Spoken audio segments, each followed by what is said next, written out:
Hard-boiled Haggerty in the ring now. Today's the heyday of the pretty boy. Kowalski is called killer. The Flying Black G. Stanley of Chicago. She likes it. Oh, boy, that can hurt.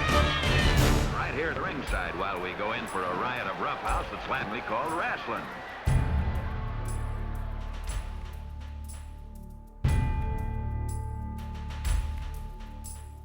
Butcher has appeared on the scene here at Southwest Championship Wrestling. Bobby Jaggers was scheduled to wrestle somebody else, but all of a sudden Abdullah the Butcher comes out, and here he is doing what he always likes to do. He has something every time he comes into the ring. Uh-oh, look out, George. Oh, look out. Referee George Stevens is out cold. Now it's Abdullah the Butcher and the Bobby Jaggers. Bob Garcia, now, won't be nothing there. Down goes Garcia. Abdullah the Butcher hits it, throws it, out he goes, onto the floor. Abdullah the Butcher right back to Bobby Jaggers. Oh! Abdullah the Butcher. Here comes Carlos Colon. Carlos Colon with a chair.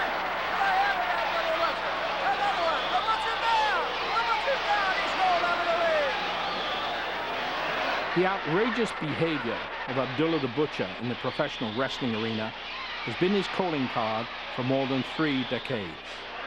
To find the roots of Abdullah the Butcher, we must travel to the most southern tip of Canada, to the city of Windsor, which is in the Canadian province of Ontario. It is here that on January the 16th, 1941, Abdullah was born and christened Larry Shreves.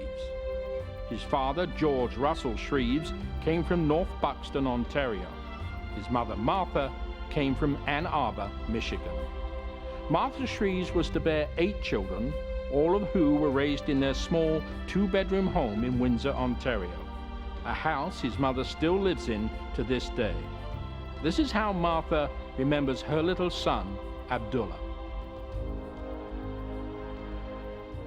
He was a very cute little boy, fat, like his cousin David. They could pass for twins almost. Round face. He didn't have no hair on his head. We lived in a wartime house on McDougall Street. It had 2 bedrooms, a front room, and it had a kitchen. So let's say we had 5 rooms, including the bathroom, whatever. And when we were kids, we used to have a couch where we used to pull out. But if we ever had company, then we had to wait till, for the company to leave because we couldn't put it on the couch.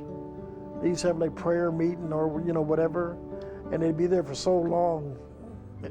Like everybody be sitting like this here. Oh, I'd hope they leave. I'd hope they leave, and that was it. Well, my mother used to get up and she used to make bean soup and cornbread, and after we got done eating it, my mother would say, "You know what? My mother used to tell me the next day, it always tastes better."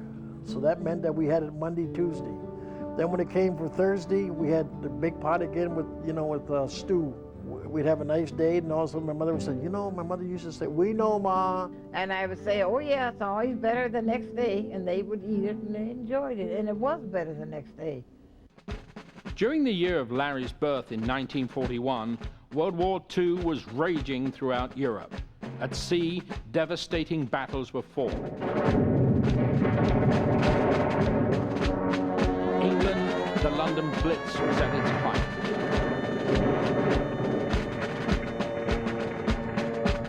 Norway had been invaded 9 months earlier by Germany and was now occupied. They had been betrayed by one of their own, an almost insignificant member of the Norwegian government. His name was Quisling. On the home front, spirits were still high as they danced to the new Glenn Miller hit, Chattanooga Choo Choo, while Orson Welles and Citizen Kane took the movie industry by storm.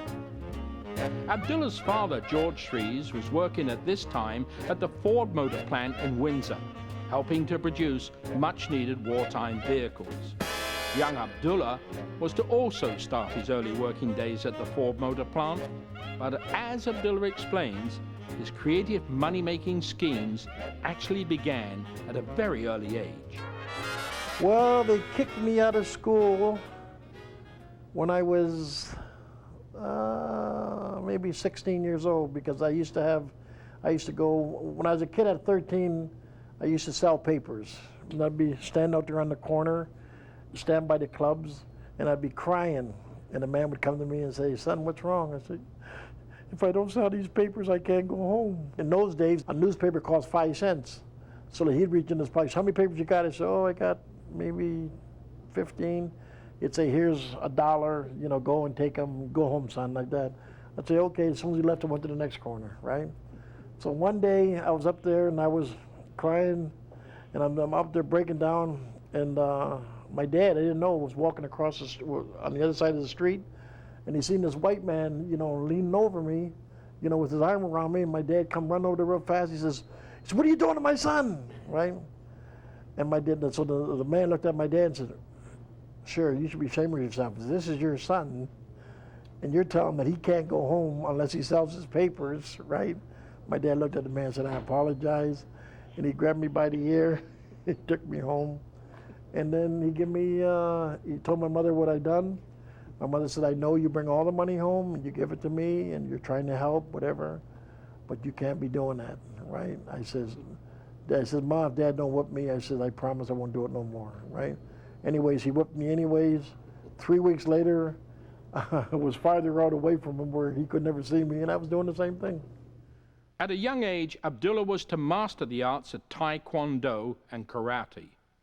He taught karate in his backyard, and he started some of the policemen in the backyard. He was very young then, and karate, and then he taught him, I think, judo too. He just loved that kind of work, and then he kept on going from there.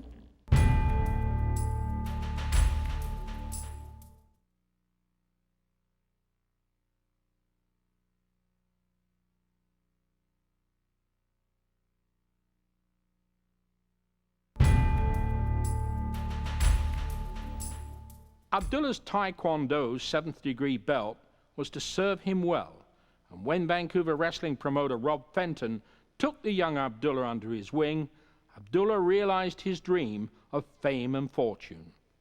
Well, when I got into the wrestling business, I started making money in Vancouver. And the first time they had me on TV, the people started calling in. The ratings jumped so high, it was unbelievable. Rod Fenton came to me and says, "Son, in 6 years, we have never sold this building out like this." So he said to me, he says, "The place is packed, and the people are just coming out like flies." Down goes the referee, Abdullah the Butcher right there. There's a hit back. And the promoter came to me, he said, "Sign here." So I signed, he handed me the cash money. I look at it, and we have on there $700 and something. So I said, "Oh, thank you, sir." Right? I was shaking. He said, "Count the money." You know, I was so nervous, you know what I mean? I've never seen this kind of money before. Then all of a sudden he says, "Okay," he said, "you keep up the good work." Then I ran to the bathroom real fast. I flushed the toilet like it was going on the style. Started taking the money out and counting. I kept counting like that, and all of a sudden I said to myself, "Oh my God, oh boy." The Butcher is tough. He's mean. Now he goes out to tuck in with something out of his wrestling boot. One time a preacher said to me, "Abdullah, why do you get the people so excited? You get them screaming and hollering and shouting." I says, "Well, I'm in the same line as you." He said, "What do you mean? It's different." I said, "You get the people screaming and jumping up and rolling on the floor and hollering and shouting so they can come back. So they can do what? Give you more." I don't know what it is, but it is taking its toll on Big Tug Taylor. He's in trouble. I remember my mother used to be on her hands and knees scrubbing floors for a funeral home. Those days, I think she was getting maybe $10, $12 a week or whatever it was. One day I came home. I said, "Where's Ma?" He says, "Oh, she's at the funeral home working." I went over there and I says, "Mom, get up. Come on." She said, "Shh." So I says, come on, you're finished. That's what he said right there. He said, get your things, you're through, you're not working here no more. I'm taking care of you, you're not working here no more. My mother left. And that was 36 years ago. A great deal of the money Abdullah has earned is due to his great success in televised wrestling events in Tokyo, Japan. Here, in a tag team match, he goes to work on Ricky Steamboat.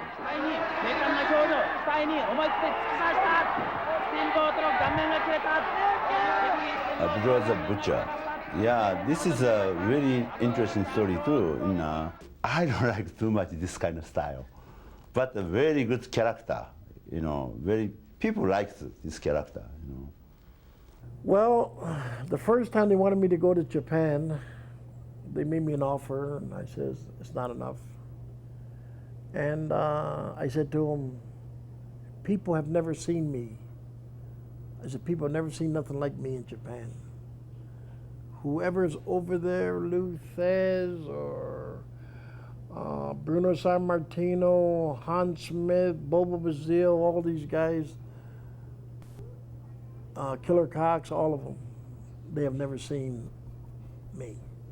The guy says, okay, I'll give you this amount of money, show me what you can do. When I went there, they see me on the TV, everything went sky high. When I got back to Windsor, Ontario, they asked me to come back in 2 weeks. Went back in 2 weeks. Got finished, they wanted me back. They wanted me back. I've been going to Japan 30 years.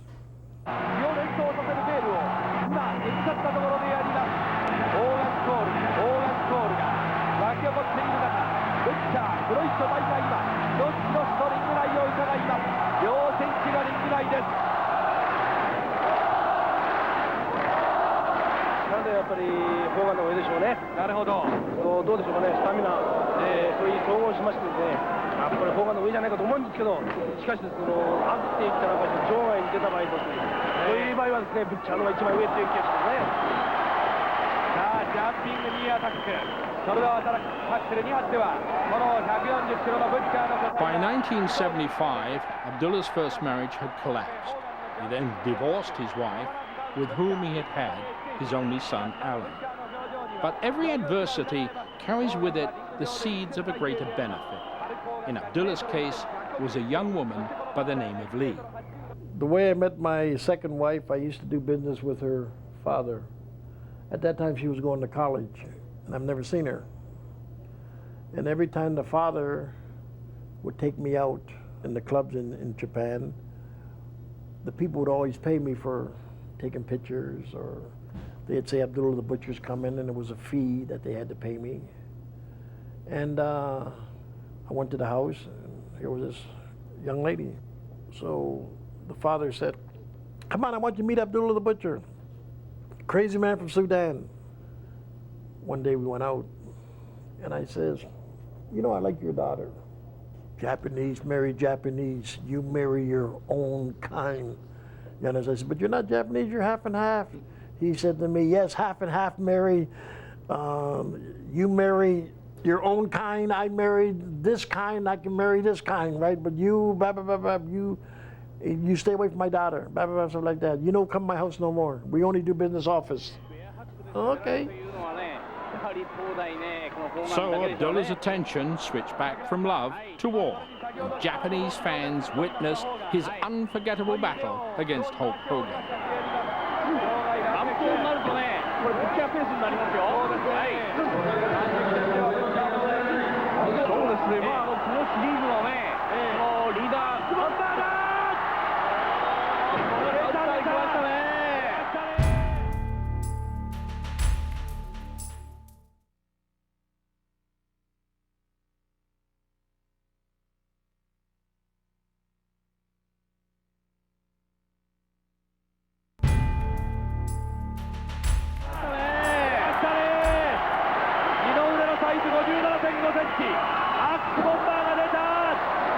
Abdullah continued to give his all in the ring, but his inner thoughts were constantly centered around Lee. Soon after, the family problems were solved, and he married Lee. And Lee was to prove invaluable to Abdullah in his business ventures. And I've been so happy. Like this restaurant here, I was driving down the street. This place was a dump. Right? It was vacant for 12 years, 12 and a half years. She said, we'll make it Chinese, and you always want to have a rib place. We'll have both Chinese and ribs and this and that. Highlight of my profession, when the people told me, tonight you're wrestling Luthez. That was in Vancouver. We sold the building out twice. And I said, oh my God, this man's gonna kill me. Because Luthez was the kind of person, he hated gimmick men. If you used a fork, Luthez was a professional wrestler. He didn't have time for gimmicks, and he hated a gimmick man. Right? So one day, the guys are coming to me, oh, you're gonna get your ass whipped tonight, boy. Tonight is the night. And Luthez, when the show went on, Luthez snuck over to my dressing room. He says, I'm Luthez. I'm like this. Yes, sir, how are you? He says, whatever you want to do, kid. We got a packed house. Let's go out there and give him something.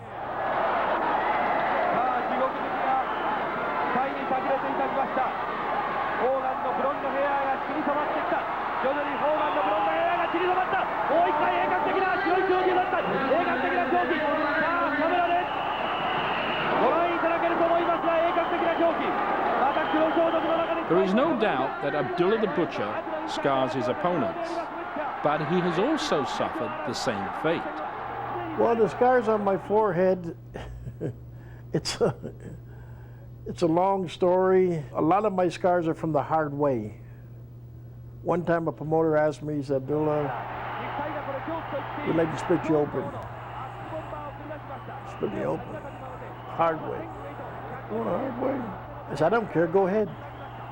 They used to grab me, run me into the post, and those days they used to have bolts into the post, right? The guy would take me, run me in there, and I'd go. Blood would shoot out of my head, right? But the scars is when the people say, that's the real Abdullah the Butcher.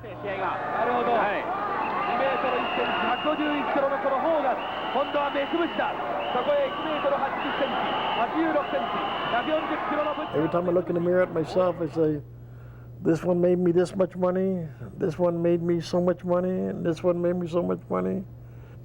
And this scar here is when a fan threw a chair, had a sharp edge on it, cut me open. You can see the little muscle, blood is skirting out. And a fan got me here, with a razor here. I was knifed. Going through the crowd, there's about 10 or 15 police officers around me, and somebody still had got me. Another time I was wrestling, and a lady came with a long hairpin and stuck it right into my ass. And I hollered, ah!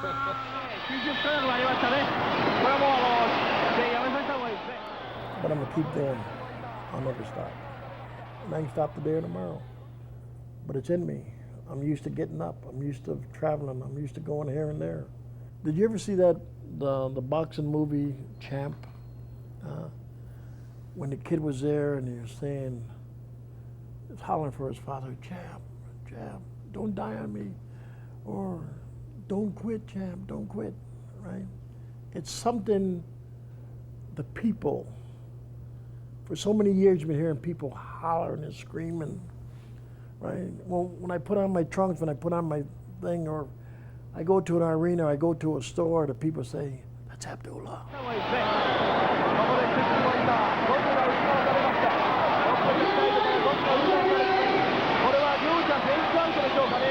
Abdullah the Butcher was one of the wildest people in professional wrestling. Now, there's a business where there was a lot of big, strong, tough wrestlers that do anything to win. I remember seeing Abdullah in a tournament in San Antonio, Texas. Abdullah actually pulled a kitchen fork out of his trunks, jumped out of the ring and stabbed his photographer who was sitting at ringside in the forehead with his fork. I was glad I wasn't shooting pictures at ringside because it would have scared the heck out of me. Your main thing is you never forget where you came from. And a lot of people who know me, when I go to Windsor, Ontario, I always knock on their door. How are you? You understand, Mrs. Chase? Or how are you? So I knock on these people's doors, not to walk in, to have a cigar in my mouth. Oh, I'm this. No, I don't have time for that. Because a lot of people who make it, they forget where they come from. You see what I mean?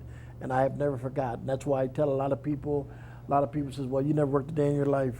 I say, hey, my mother and my father, my brothers and sisters, we all worked together to keep the house going. I sold papers, this one done this, one worked the elevator, everybody done what they had to do. Abdullah's career is still today as relentless as ever, and even the great cannot hide from the realities of life and death. In Abdullah's case, it was the loss of his father and the tragic death of his closest brother, Harold. These losses have brought him ever closer to church and family. The whole key is everybody is the same. People come to me and say, oh, Abdullah, you're a celebrity, you're this, you're that. So we're all celebrities. When you talk about money, fame, it's what? A man who's a millionaire or a billionaire or whatever, they put him in the ground or they cremate you. Everybody goes to the same place. So I've never changed because I know where I come from. I could depend on him. And he said, Ma, you can always depend on me. Don't worry about that. And if I need anything, call up to him. It's on its way, Ma. He was very good like that. Very, very good. He took care of me. He is handcuffed. Carlos Colon to the ropes. I'll never get out of the wrestling business. I'll probably die in the ring. I love it. I can still go, I can still move. I'll never stop. As my mother says to me many times, when are you going to give it up? I said, Ma, I can't. I go to an arena, I go to a store, the people say, that's Abdullah. You mean? It keeps me going, it keeps me alive. I can go in the ring and still draw the people. I can still hear the people hollering, Abdullah the Butcher, Abdullah the Butcher, right? This is the real thing. When I can't produce, then I get out. And I told my wife, if something ever happens to me, just cremate me, take my ashes. If my mother's still alive, go to my mother and father's grave and sprinkle my ashes, take them to Japan. That's the way I want to go. That's it.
Please refer to your manuals.